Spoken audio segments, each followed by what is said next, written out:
Boom, hey internets. What are the major milestones for a startup clothing brand? We're gonna talk about it right now. Jon Phenom, clothing brand mentor. I've been working professionally in apparel development for over 24 years, making my way up from apparel designer all the way to a brand director. Okay, all of this is answering the fact after you've come up with a really good name and logo for your brand. That is definitely one of the very first steps. Also, if you didn't know, I have a whole course in pre-launch that's 100% free that walks you through a whole lot of different elements before you get ready to launch. 100% free, I always update it, so check that out on CBA. Now, after you have those two things, and I've spoken a ton about it here on this channel, the next thing you want to do that's your actual first milestone is have a brand plan or a brand guide. Whichever terminology you use, it's the same thing. You want to nail down a lot of particulars and foundational things about your brand. Do you have a hashtag? Do you have a belief?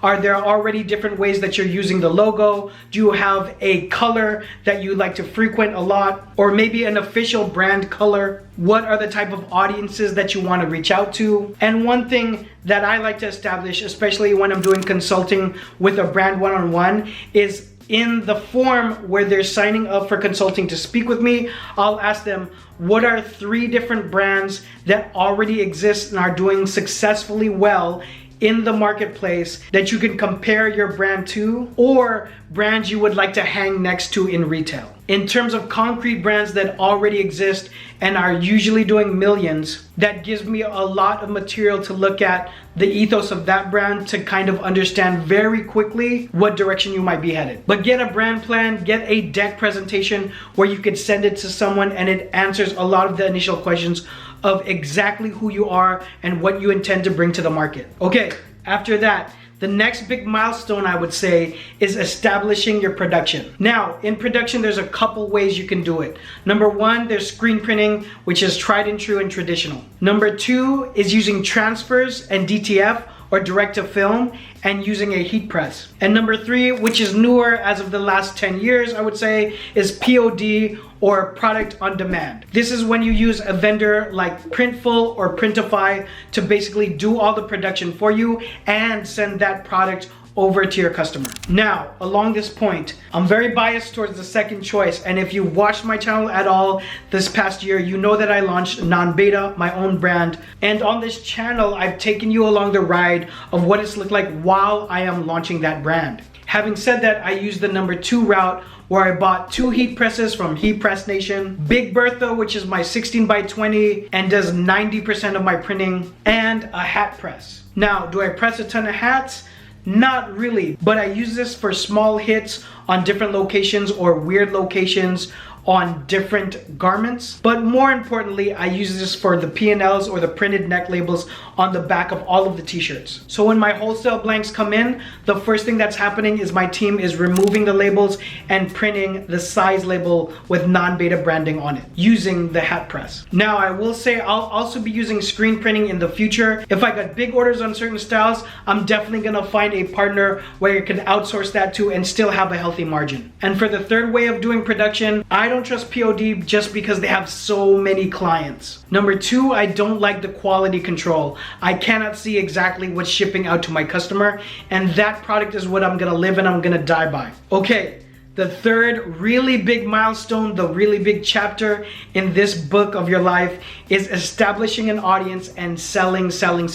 And we do that by establishing our marketing and our sales. Right through those 2 things, we're gonna figure out who likes our product, who we're talking to, who we're selling to, and then more specifically, what type of product do they want to see from you. And that doesn't mean only creatively or artistically, like the kind of designs, but the kinds of categories of SKUs they want to see. Now, this third milestone is going to take a lot of time. It's going to take several drops of understanding who you're talking to. So for sales and marketing, I have offense and defense. So defensive ways or passive ways for you to create marketing is storytelling through media. So that means putting all your campaigns together for Instagram, TikTok, Facebook, any platform where you're going to storytell. And these are gonna work like little commercials to push your brand and your ethos into people's minds. And that is a lot of homework there.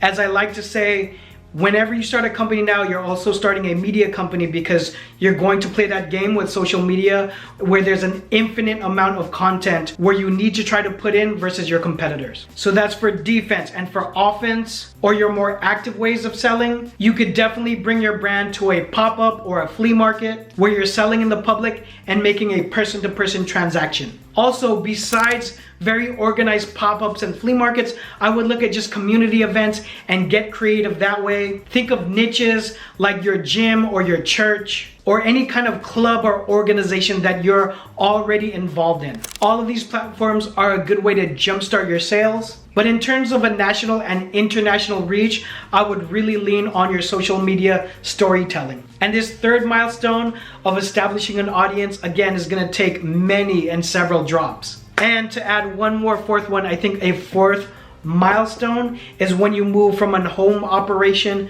to a commercial space. I feel like for every side hustle, that's going to definitely embody making it to a certain degree of success. Side note for NONBETA, I'm definitely on the second milestone in trying to establish my audience, and you can watch me very candidly as I launch that brand here on this channel. But for you and your brand, if you have questions, please drop it all down below or email me. I'll see you guys on the next one. Peace.